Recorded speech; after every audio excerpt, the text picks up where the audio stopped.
Good evening, everyone, and welcome to another razor-packed edition of the Sports Box. I am Mike Galetta, a.k.a. Hammonton Mike, coming to you affectionately from the War Room. And remember, the Sports Box, where the only opinion that matters, it's right here. It's the only opinion that matters. Before we get to the weekend sports, I'm going to talk about last week's picks. We had the 10-pack for the first time, 5-5. Kind of struggled a little bit, went 3-6-1. You know, hey, you come out of the shoot a little rough. I want to thank the Hawaii Warriors, too, for getting their totally ass handed to them. But that's okay. You struggle a little bit, and you come back. And I just want to say, too, as a side note to all those guys who wrote in, making comments about my picks and all that things about, 3-6-1 and how I got killed in certain picks. Wait a second. Oh, this is just in. You can all kiss my ass. Okay? How's that grab you? There's always next week. So let's get to it. Talk about the weekend sports a little bit on the Sports Box here today. Talk about college football. The Miami Hurricanes played Duke University last week. Duke had the game won. The 7 lateral play at the end of the game gave Miami the win. Now, what they don't tell you in that little comment is that on the 3rd lateral of the 7 laterals, Miami came down on a knee. Okay, so that means the play stopped. Ball was still in his hands. He went down on the knee. Should have stopped the play. On top of that, at the end of the play, right before the Miami Hurricane player got in the end zone, there's a block in the back. What I can't understand about this, and that's right, I'm going to put it on, this is the rant light, is these freaking referees review the play for 9 minutes. You're going to tell me that you can't see that there's a player down on the 3rd lateral and that there's a block in the back? What the freak are you guys looking at on the video? It's absolutely ridiculous. They were suspended. The NCAA stepped in and said, okay, these referees need to be suspended. This is a bunch of bullshit. Duke got screwed now out of a good bowl game. They're going to play in a bowl, and Duke's going to be a good team. They do have 3 losses. But 2 losses, you're going to step up and get a better bowl. I think it's a bunch of crap. I think that you have all these NCAA rules in place. You can put in a, and I'm losing thought here, put in a disagreement for the game, and something should be done about it. Suspension of the referees, that's bullshit. You just screwed Duke for a good bowl game. Nice job, NCAA. Another one in the long list of crap, especially the picking the Final Four teams that you guys want in, not that deserve in. We'll get to that in a second. Notre Dame, in a Notre Dame Temple game this last week, head coach Brian Kelly grabbed an assistant coach by the chest and pushed him and had to be restrained. Head coach Kelly says that he was only doing it to stop a 15-yard penalty so that they wouldn't get called for being on the field. Well, I'm glad the game wasn't out of hand, Mr. Kelly, because if he was, he'd probably been a bench clearing brawl, right? Yeah, you're an asshole. You just screwed that up. Let's talk about the Final Four in college football. Everybody loves it, and you know what? To a point, I like it too.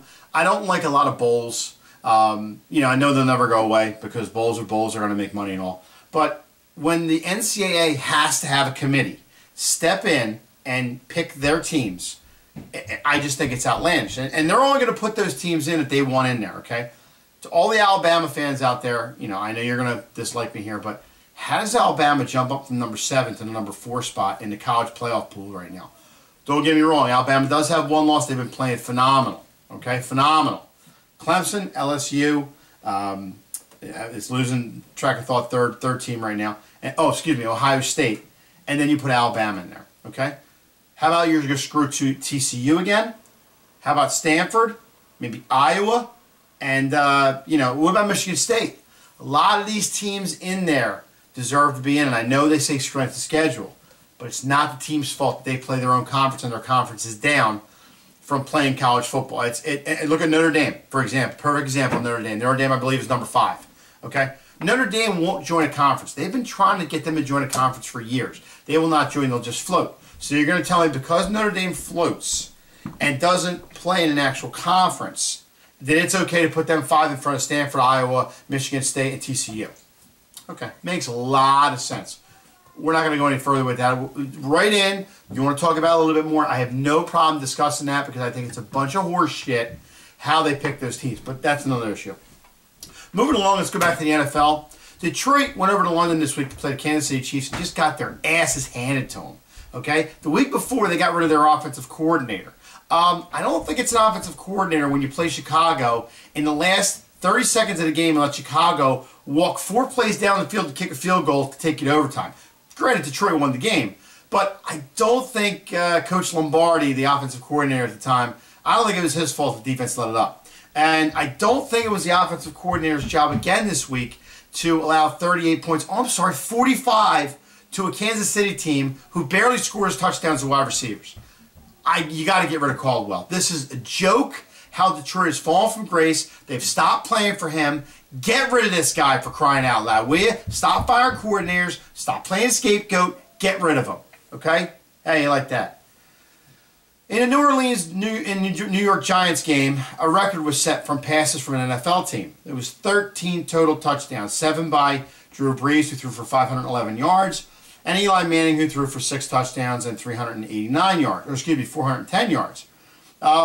One of the announcers said, this is an offensive showcase and it should be, appreciated and glorified for what it is.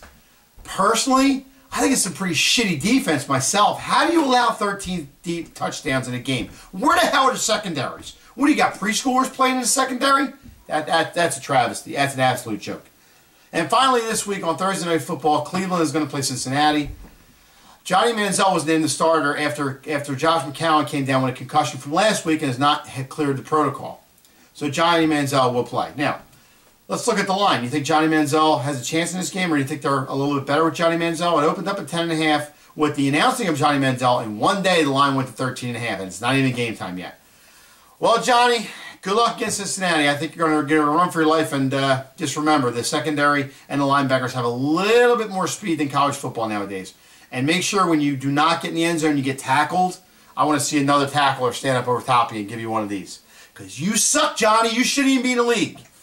Anyway, that's another edition of a Sports Box Down. We will have picks again on Friday, and we will do better this week. I will get back to where I normally am. I want to thank everybody for watching. Keep subscribing. Tell your friends. It's free to subscribe, folks. All subscribe means is you subscribe to my page. You'll know exactly, you'll get an alert when the new stuff comes out, which is a great way to follow me. Okay, so remember, the Sports Box, with the only opinion that matters, right here. Don't screw TCU, baby. All right? See ya.